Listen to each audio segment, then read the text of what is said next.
Hello friends, good morning. কেমন আছো তোমরা? আশা করি খুব খুব ভালো আছো। আমিও আছি ভালো, মন্দ সবটা মিলিয়ে মিশিয়ে। তো আজ একটু মনটা খারাপ, কারণ সাডেন ওর শরীরটা খারাপ হয়ে গেছিলো ভোরবেলা 5টার সময়।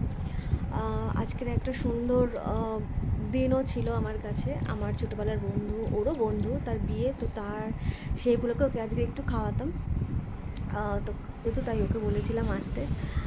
ও কালকে রাতে সব বাজার টাজার করেছে, হঠাৎই গরমটাও নিতে পারছে না, শরীরটা ভীষণ খারাপ। তো এখন যাব ওকে নিয়ে স্যারের কাছে দেখাতে, তারপরে এসে সব কিছু করবো। তো একদম খারাপ, ভালো লাগছে না। আগে ওকে স্যার ডাক্তার দেখিয়ে নিয়ে আসি, তারপরে এসে সমস্ত কাজ করব। সকালবেলা উঠেছিলাম, যেহেতু পুজো, স্নান, ঘরের কাজ সব কিছুই হয়ে গেছে, এসে শুধু রান্নার জোগাড়গুলো করব। তো চলো ওকে নিয়ে আগে ডাক্তার ফাক্তার দেখিয়ে আসি, তারপরে এসে কী কী করবো সবটা তোমাদের সাথে শেয়ার করব।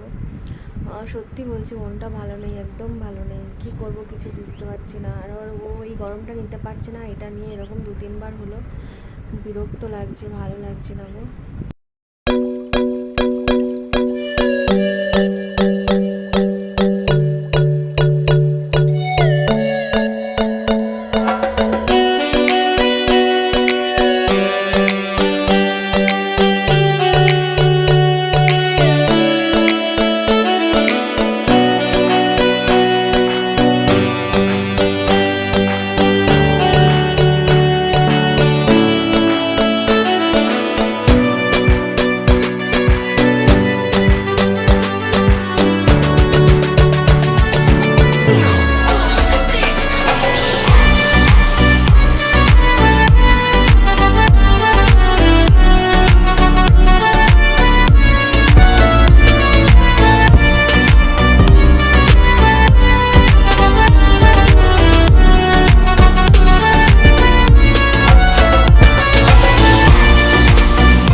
তো গাইজ, প্রথম থেকে তো ভিডিওটা করতে পারিনি, ওকে ডাক্তার দেখিয়ে নিয়ে এসেছি অনেকক্ষণ আগে।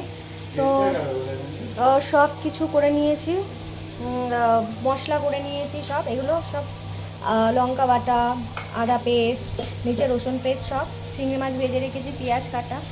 দেখো আমার হেল্প করার জন্য কে চলে এসেছে। ও সব ভাজাভুজিগুলো করে দিচ্ছে।